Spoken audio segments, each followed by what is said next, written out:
Hallöchen, ihr Liebens! Heute habe ich euch mal wieder Cupcakes mitgebracht, diesmal in der Kürbis-Apfel-Variante und ich kann euch sagen, die sind wirklich unglaublich lecker. Die sind auch noch ratzfatz gemacht und selbst wenn man jetzt vielleicht nicht der allergrößte Kürbis-Fan ist, kann ich euch das Rezept wirklich sehr empfehlen, weil dieser Kürbisgeschmack nicht ganz so intensiv ist und dadurch, dass wir noch Apfel mit drin haben, wird das Ganze auch nochmal ein bisschen frischer. Ich hoffe jedenfalls, dass euch das Rezept gefallen wird. Wenn ihr auch weiterhin keine Videos mehr verpassen möchtet, könnt ihr noch flott meinen Kanal abonnieren und dann würde ich sagen, los geht's!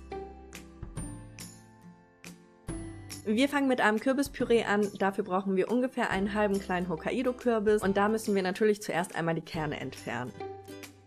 Die müsst ihr auch nicht wegwerfen, die könntet ihr gerne noch waschen und im Ofen ausbacken, dann könnt ihr diese Kürbiskerne nämlich auch noch für Salate oder sonstiges Gebäck verwenden.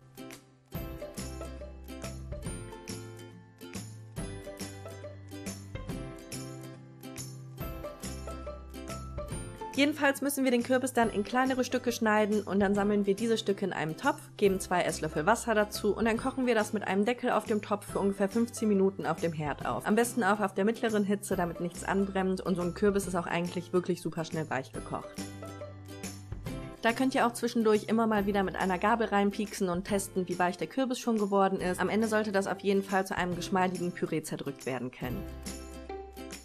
Und dann lassen wir das so zunächst einmal abkühlen, bevor wir den Cupcake-Teig vorbereiten. Und dafür brauchen wir 2 Eier auf Raumtemperatur, 100 Gramm von unserem Kürbispüree, 150 Gramm Zucker, einen säuerlichen Apfel, 180 Gramm Mehl, 100 Gramm weiche Butter, 100 Milliliter zimmerwarme Milch und 2 Teelöffel Backpulver. Das Backpulver können wir zu Beginn schon einmal mit unserem Mehl vermengen und wer möchte, kann hier auch noch gerne ein bisschen Zimt mit dazugeben, aber falls ihr das jetzt nicht so gerne mögt, könnt ihr den auch gerne weglassen.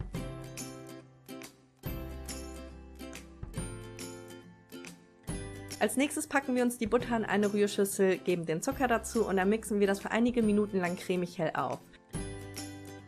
Und weil wir jetzt auch relativ wenig Butter in der Rührschüssel haben, kann es zwischendurch sein, dass ihr die Butter so ein bisschen vom Schüsselrand kratzen müsst. Und sobald die Butter dann schon ein bisschen heller geworden ist, geben wir nacheinander die Eier dazu.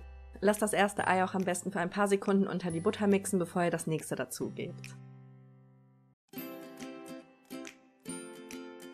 Die Eier lasse ich jetzt auch noch mal ein paar Minuten lang weiter mixen und in dieser Zeit schnappen wir uns den Apfel, schälen ihn und zerraspeln ihn auf einer Reibe. Weiter geht's mit dem Teig. Die Zutaten haben sich durch das lange Mixen auch wirklich gut miteinander verbunden und dann geben wir als nächstes die Milch, das Mehl mit dem Backpulver und zuletzt auch noch unser Kürbispüree dazu.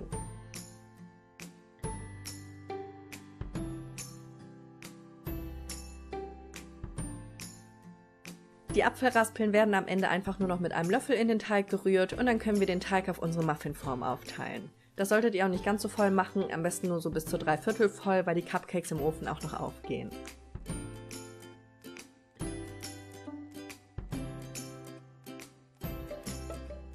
So geht's dann bei 175 Grad Ober- und Unterhitze für ungefähr 25 Minuten in den vorgeheizten Backofen, macht aber auch nochmal eine Stäbchenprobe, um zu schauen, ob die Cupcakes im Inneren schon durch sind. Nach dem Backen müssen die Cupcakes dann auch nochmal abkühlen, also bleibt für uns noch genug Zeit für das Topping. Dazu schlage ich mir 200 Gramm kalte Sahne auf und während ich mixe, füge ich noch 2 Esslöffel Puderzucker und 2 Päckchen Sahnefestiger dazu. Sobald die Sahne dann eher cremig als fest ist, werden noch zügig 200 Gramm Schmand bzw. Sauerrahm untergerührt und dann könnt ihr euch die Creme in einen Spritzbeutel mit einer beliebigen Tülle füllen.